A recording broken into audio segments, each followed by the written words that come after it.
Morning all of you. मैं लक्ष्मी यादव विज्ञान विषय के साथ हम लोग पढ़ रहे हैं साइंस की सीरीज में क्लास 7th में चैप्टर 7 को हम लोग कंटिन्यू कर रहे हैं। चैप्टर 6 कंप्लीट हो गया था। कल की वीडियो में एक पॉइंट मेरे से गलत हो गया था, मतलब वो एक्सचेंज हो गया था। मैंने आप लोगों को बताया था टाइप ऑफ टीथ, कितने टाइप के टीथ होते हैं? 4 टाइप के होते हैं। तो इंसीजर, केनाइन, प्रीमोलर और मोलर। उसमें इंसीजर का काम बेटा काटना होगा, जो कि मैंने चीरना बता दिया था, ये गलत था। ये सामने वाले दांत जो है वो क्या करते हैं? काटते हैं, इंसीजर। और उसके बाद वाले क्या है? केनाइन, वो क्या करते हैं? चीरते काटते हैं। ये तो था करेक्शन जो मेरी साइड से था। कल मैंने आप लोगों को होमवर्क दिया था, आप लोग छोटे बच्चों में कितने टीथ होते हैं ये खोज कर लाएंगे। किसी को मिला? yes. छोटे बच्चों में जो नंबर ऑफ टीथ होते हैं, अपना बचपन याद है? किसी बच्चे का ये होते नहीं, ना तो 24 ना ही 28। छोटे बच्चों में 20 टीथ होते हैं। कितने होते हैं? 20 टीथ होते हैं। और छोटे बच्चों का जो डेंटल फार्मूला होता है ह्यूमन बीइंग में, वो होता है 2102 अपॉन 2102। इंसीजर, केनाइन, प्रीमोलर और मोलर, ये आपको कल बहुत डिटेल में मैंने बताया था। ठीक है। दूसरा क्वेश्चन ये है कि छोटे बच्चों में अगर 20 दांत है तो कौन सा दांत एब्सेंट होगा?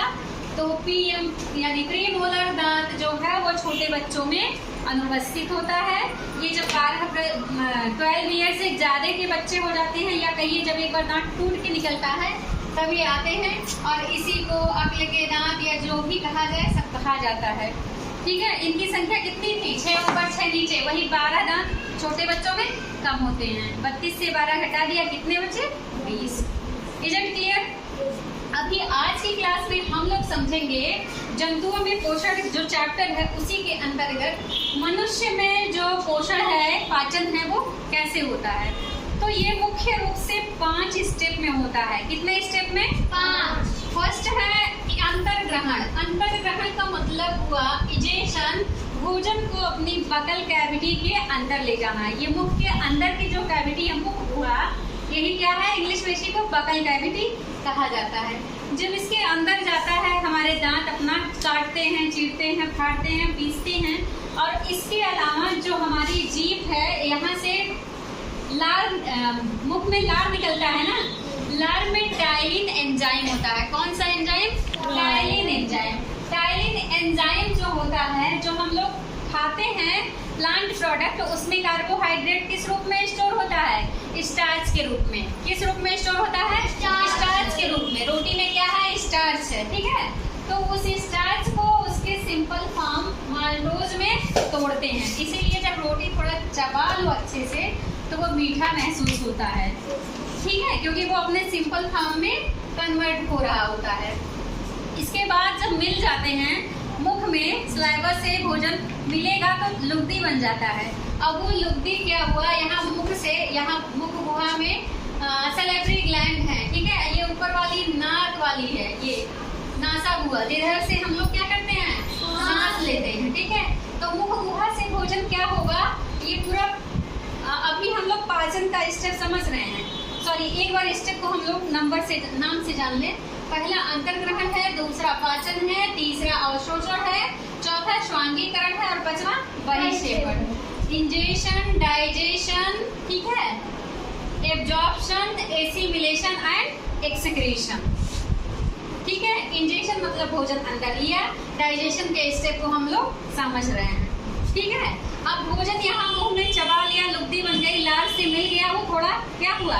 सेमी सॉलिड फॉर्म में आ गया, थोड़ा पतला हुआ ना। उसके बाद इस नली को बोलते हैं ग्रास नली। इस ग्रास नली में ऐसे ऐसे मूवमेंट होती है, ऐसे ऐसे ऐसे ऐसे, जिसकी वजह से ये भोजन खिसकता हुआ नीचे आगे की तरफ बढ़ता है। ये भोजन नली है, फूड पाइप, जिसे ग्रास नली कहा जाता है। अब यहाँ से भोजन आता है आमाशय में। कहाँ आता है? आमाशय में। इसी को इंग्लिश में स्टोमच कहा जाता है। आमाशय में भोजन कुछ टाइम के लिए स्टोर रहता है। कुछ टाइम के लिए क्या होता है? स्टोर रहता है। यहाँ ग्रास नली में कोई पाचन नहीं हो रहा है। आमाशय में आएगा, भोजन से क्या मिलेगा? जठर रस। क्या मिलेगा? जठर रस। हमें भोजन से क्या होगा, मिलेगा। ठीक है, इसके बाद ये यहाँ से भोजन कहाँ बढ़ेगा, आगे की तरफ बढ़ेगा। कहाँ आएगा, आमाशय से भोजन कहाँ आ रहा है, इसके बाद यहाँ ये आ रहा है पहले छोटी आंत में। कहाँ आएगा, छोटी आंत में। ठीक है, जब यहाँ आएगा तो यहाँ आपको क्या मिलेगा, लीवर रास्ते में, और गाल ब्लैडर के अलावा क्या मिलेगा, अग्नाशय। आमाशय से जठर रस निकलेगा, जो जठर रस क्या करेगा, भोजन से मिलेगा। किससे मिलेगा, भोजन से। ठीक है, भोजन में जठर रस जब मिल जाएगा तो जठर रस में कुछ एंजाइम वगैरह होंगे। ठीक है, जिसमें पाचक एंजाइम HCl होगा, डाइजेस्टिव एंजाइम होंगे और श्लेष्म होगा। डाइजेस्टिव एंजाइम जो है, डाइजेस्टिव एंजाइम में क्या होगा, पेप्सिन और रेनिन। क्या होगा, पेप्सिन और रेनिन। पेप्सिन किसका पाचन करेगा, प्रोटीन का, और रेनिन किसका पाचन करेगा, मिल्क का। मिल्क को किस में बदलेगा, कर्ड में, दही में। ठीक है, उसके बाद यहाँ से पित्ताशय से क्या निकलेगा, पित्तरस। क्या निकलेगा, पित्तरस। ठीक है, और अग्नाशय से निकलेगा अग्नाशयी रस। पित्ताशय से क्या निकला, पित्तरस। अग्नाशय से क्या निकलेगा, अग्नाशयी रस। ठीक है, स्टमक से लीवर, लीवर से आगे बढ़ा गाल ब्लैडर का पित्तरस। ठीक है, और अग्नाशय का अग्नाशयी रस। दोनों भोजन से मिलता हुआ कहाँ आएगा भोजन, छोटी आंत में। कहाँ आएगा, छोटी आंत में। आमाशय से भोजन कहाँ आया, छोटी आंत में। इस स्टेप को मिस नहीं करेंगे हम लोग। जब छोटी आंत में भोजन आया तो इसके साथ पित्तरस जो है उसमें बहुत सारे क्या होते हैं, ये पित्तरस और अग्नाशयी रस जो होंगे ये किसका पाचन करेंगे, प्रोटीन और फैट का। यहाँ छोटी आंत में प्रोटीन और फैट जो बचा हुआ है उसका क्या होगा, पाचन होगा। छोटी आंत के 3 पार्ट होते हैं। कितने पार्ट होते हैं, 3 पार्ट। पहला पार्ट है डिओडिनम, दूसरा पार्ट है जेजुनम और तीसरे पार्ट का नाम है इलियम। ये पहला पार्ट जो डिओडिनम है, डिओडिनम में, छोटी आंत के डिओडिनम में भोजन का लगभग 90% संपूर्ण पाचन क्या होता है, हो जाता है। यहीं पर भोजन का क्या होता है, छोटी आंत में पूर्ण पाचन हो जाता है। पूर्ण पाचन जब हो गया, अब इसके बाद क्या होगा, छोटी आंत की जो तीसरा पार्ट है, लास्ट वाला इलियम। इलियम में छोटी छोटी ऐसे छोटी धागे की जैसी संरचना पाई जाएंगी ऐसे। ठीक है, इन्हें बोलते हैं क्या, बिलाई। ये ऐसे माइक्रोस्कोप से देखेंगे तब होगा, नहीं तो ये ऐसे ही होती है। इन्हें क्या बोलते हैं, बिलाई।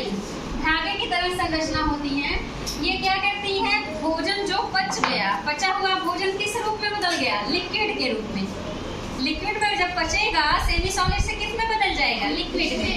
उसका क्या करेंगी, अवशोषण करेंगी। ये इलियम जो है पचे हुए भोजन का क्या करेगा, अवशोषण, एब्जॉर्प्शन। ठीक है, अब एब्जॉर्प्शन जब हो गया, भोजन के पाचन के बाद जब अवशोषण हो गया तो शरीर के जिस अंग को जितनी मात्रा में भोजन की आवश्यकता है उसे उतनी मात्रा में भेज दिया जाएगा। अलग अलग अंगों को जितने जितने भोजन की आवश्यकता है उसे बांट दिया गया। ये प्रोसेस कहलाती है स्वाअंगीकरण, एसिमिलेशन। ठीक है, इसके बाद भोजन छोटी आंत से कहाँ आता है, बड़ी आंत में। कहाँ आता है, बड़ी आंत में। बड़ी आंत के 3 भाग होते हैं, सीकम, कोलन और रेक्टम। ये सीकम है, ये कोलन, सॉरी ये सीकम, ये कोलन और ये रेक्टम। बड़ी आंत में जो वाटर है उसका क्या होता है, अवशोषण होता है। जल का अवशोषण पूर्ण रूप से कहाँ होता है, बड़ी आंत में। बड़ी आंत में भोजन को रीचेक किया जाता है। कहीं ऐसा तो नहीं जो शरीर के लिए यूजफुल है वो वापस बाहर चला जा रहा है। अगर ऐसा होता है तो उसको क्या किया जाता है, रीएब्जॉर्ब कर लिया जाता है। और उसके बाद जो वेस्ट प्रोडक्ट बचता है सेमी सॉलिड फॉर्म में, वो क्या होता है, बड़ी आंत में वाटर का एब्जॉर्प्शन हो गया।